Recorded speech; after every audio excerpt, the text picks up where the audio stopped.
মুস্তাফিজ এমনিতেই ভালো ফিল্ডার, তবে ও মাত্রই ইনজুরি থেকে ফিরেছে, ব্যাপারটা মাথায় রাখতে হবে। পাল্লেকালে সিরিজ নির্ধারণী ম্যাচে শ্রীলঙ্কার কাছে 16 রানে হারার পর সংবাদ সম্মেলনে এসে এভাবে একের পর এক সতীর্থদের ঢাল হয়ে দাঁড়িয়েছিলেন বাংলাদেশের ওয়ানডে অধিনায়ক মেহেদী হাসান মিরাজ। রাতে উইকেট আরও ব্যাটিং সহায়ক হওয়ার পরও দলের ব্যাটিং ব্যর্থতার কথা স্বীকার করলেও ব্যাটারদের হুড়হুড়ি সমালোচনা করতে চাননি তিনি। তবে একটা বাস্তবতা স্বীকার করেছেন মিরাজ। তিনি বলেছেন, আমরা এভাবে খেললে কখনো জিতবো বা কখনো হারবো।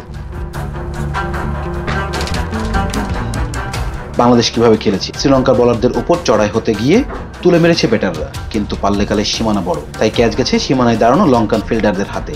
অথচ টস জিতে ব্যাটিংয়ে নামা শ্রীলঙ্কাকে সেঞ্চুরি উপহার দিয়েছেন কুশাল মেন্ডিস। তার 124 রানের ইনিংসে 18টি চার মারের সঙ্গে একটি ছক্কা নেই। তার মানে বাউন্ডারির দীর্ঘর কারণে তুলে মারার ঝুঁকি নেননি কুশাল। সেটি মাঠে দাঁড়িয়ে দেখেও কেন ওই রকম তুলনা করতে চাইলেন বাংলাদেশের ব্যাটাররা।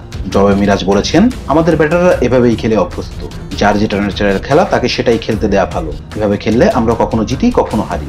পরিসংখ্যান বলছে হারের পাল্লাটাই ভারী। আর অধিনায়কের দর্শন বলছেন, এভাবে ব্যাটিং করে পরিসংখ্যান আপাতত বাংলাদেশের পক্ষে যাওয়ার জোর সম্ভাবনা নেই। সিরিজের দ্বিতীয় ম্যাচে জনি থেলিয়ানাগার মহামূল্য উইকেট নেওয়া ছাড়া বিবর্ণ দেখা গিয়েছিল মুস্তাফিজুর রহমানকে। ব্যাটিংয়ে তার কাছে রানের দাবি থাকে না, তাই বলে ফিল্ডিংয়ে এভাবে হাওয়ায় গা মিলিয়ে বেড়াবেন তিনি? জবাবে মিরাজ নতুন তথ্য তুলে দিলেন।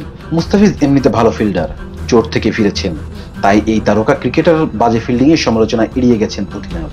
পাল্লাকালের মহাগুরুত্বপূর্ণ ম্যাচের জন্য একাদশ গঠন সংক্রান্ত সমালোচনায় লেগ স্পিনার রিশাদ হোসেনের নামটা উঠেছিল কিনা সে প্রসঙ্গে মিরাজ বলেন, দেখুন, আগের ম্যাচে 5 উইকেট পেয়েছেন তানভীর ইসলাম, ম্যাচ জিতিয়েছেন তিনি।